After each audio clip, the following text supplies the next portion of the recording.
ये खबर उत्तर प्रदेश के सोनभद्र से। महाकुंभ को स्वच्छ बनाने के लिए सोनभद्र के स्वयंसेवकों ने प्रयागराज भेजा थाली और थैला। जनपद सोनभद्र से 10,000 थाली और थैला प्रयाग भेजा। देश के सबसे बड़े महाकुंभ में एक तरफ जहां करोड़ों की संख्या में लोग आस्था की डुबकियां लगाकर पुण्य के भागी बनने में अग्रसर हैं, तो वहीं मां गंगा और यमुना रूपी अन्य नदियों के मैले होने रोकने को लेकर स्वच्छता रूपी पहल शुरू कर दी गई है। आरएसएस सेवकों ने कुंभ के बाद फैलने वाले कचरे से बचने के लिए एक थैला एक थाली अभियान को धरातल पर उतारने के लिए कमर कस लिया है।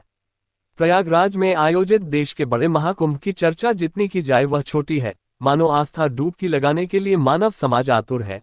प्रतिदिन लाखों की संख्या में महिलाएं, पुरुष पहुंच रहे हैं, तो वहीं राष्ट्रीय स्वयं सेवक संघ ने आयोजक के बीच बड़े पैमाने पर नदियों में फैलने वाले गंदगी को लेकर चिंता जाहिर की है।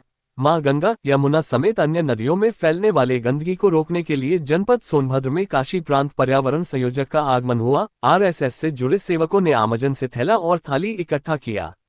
उन्होंने बताया कि प्रयागराज महाकुंभ को स्वच्छ बनाने व हरित बनाने के लिए सोनभद्र जनपद सहित देश भर के लाखों लाख स्वयं सेवकों एवं नारी शक्ति द्वारा प्रयाग में एक थैला एक थाली अभियान चलाया जा रहा है। प्रयाग में इस समय 10 लाख थाली और 22 लाख थैला पहुंच चुके हैं। इस अभियान की जरूरत क्यों पड़ी? अनुमान है कि प्रयागराज में जो करोड़ों श्रद्धालु आने वाले हैं, उससे कुंभ में 40 से 50 हजार टन प्लास्टिक और थर्माकोल कचरा निकलने का अनुमान है, जो गंगा और यमुना रूपी मां के लिए या जल स्रोत के लिए घातक है। उस कचरे को कम करने के लिए थाली और थैला अभियान है। इसके तहत जनपद सोनभद्र 10,000 थाली और थैला प्रयाग भेजा जा रहा है। आप देख रहे हो देश का तेजी से बढ़ता हुआ इंडिया 28 न्यूज। कामेश्वर विश्वकर्मा, सोनभद्र जिला ब्यूरो चीफ की यह खबर। क्या नाम और पता, यहाँ पर क्या कार्यक्रम है? कृष्ण मोहन, प्रांत पर्यावरण संयोजक। प्रयाग महाकुंभ को स्वच्छ और हरित बनाने के लिए सोनभद्र जनपद सहित देश भर के लाखों लाखों स्वयंसेवकों और नारी शक्ति के द्वारा प्रयाग में एक थैला एक थाली अभियान को चलाया जा रहा है।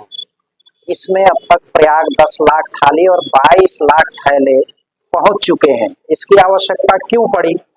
अनुमान है कि प्रयाग में जो करोड़ों श्रद्धालु आने वाले हैं, उस कुंभ में 40 से 50 हजार टन प्लास्टिक और थर्माकोल कचरा निकलने का अनुमान है, जो गंगा और यमुना रूपी मां के लिए या जल स्रोत के लिए वो घातक है। उस कचरे को कम करने के लिए थाली और थैला अभियान है। यह अभियान भारतीय संस्कृति के अनुरूप है। भारतीय संस्कृति में वसुधैव कुटुंबकम कहा गया है और कुंभ भी भारतीय संस्कृति का महापर्व है, प्रकट रूप है। वसुधा तब बचेगी जब पानी बचेगा।